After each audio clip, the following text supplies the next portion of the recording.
पुणे जिल्ह्यातील शिरूर तालुक्यातील कान्हूर मेसाई या गावात अतिवृष्टीने गरिबांची घरे पडून मोठे नुकसान झालंय। येथील खर्डे तळोले वस्तीवरील तलावच फुटल्यामुळे गावठाणातील भांडवलकर वस्तीतील अनेक कुटुंबियांचं नुकसान झालंय।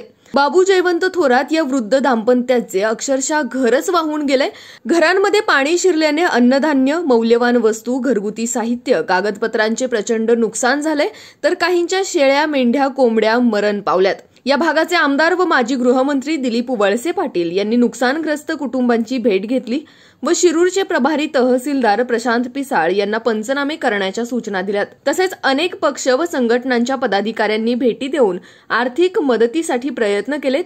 येथील सुपीक जमिनी वाहून गेल्या तर शेतपिकांचेही प्रचंड नुकसान झाले, त्यामुळे नुकसानग्रस्त अनेक शेतकऱ्यांनाही शासनाकडून मदतीची अपेक्षा आहे। ऐन दिवाळीच्या तोंडावर या नुकसानग्रस्तांचे झालेले हाल पाहताना लोक हळहळ व्यक्त करतायत। या लोकांना वस्तू, किराणा, कपडे, अन्नधान्य व आर्थिक मदतीची आवश्यकता आहे। आपला आवाज न्यूज नेटवर्क कडून तमाम दानशूरांना आवाहन करण्यात येतंय की कान्हूर मेसाईतील या लोकांना सढळ हाताने मदत करावी।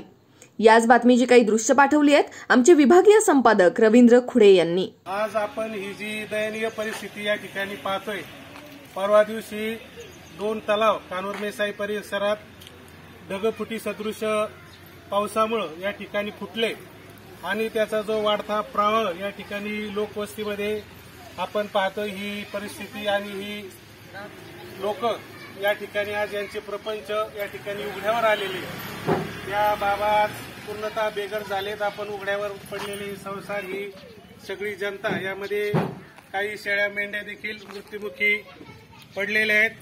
काहींना बेघर व्हावं लागले, काहींचं अन्नधान्य, घरातले जे काही अन्नसाठा, धनधान्य, मौल्यवान वस्तू या ठिकाणी पावसात, काही दुकानदार असतील, काही शेतकरी, काही ओढ्यालगतच्या विहिरी, जमिनी ह्या पूर्णतः या ठिकाणी वाहून गेलेल्या आहेत। काही पशुधन असतील, कोंबड्या, पशुपक्षी, जे काही उपजीविकेची साधनं या सर्व जनतेकडून हिरावली गेलेली आहेत। मी आपल्या माध्यमातून प्रशासनाला असेल, लोकप्रतिनिधींना असेल आणि समस्त या ठिकाणी लोकप्रतिनिधी किंवा समाजातील दानशूर घटकांना या ठिकाणी मदतीचं आवाहन करतो।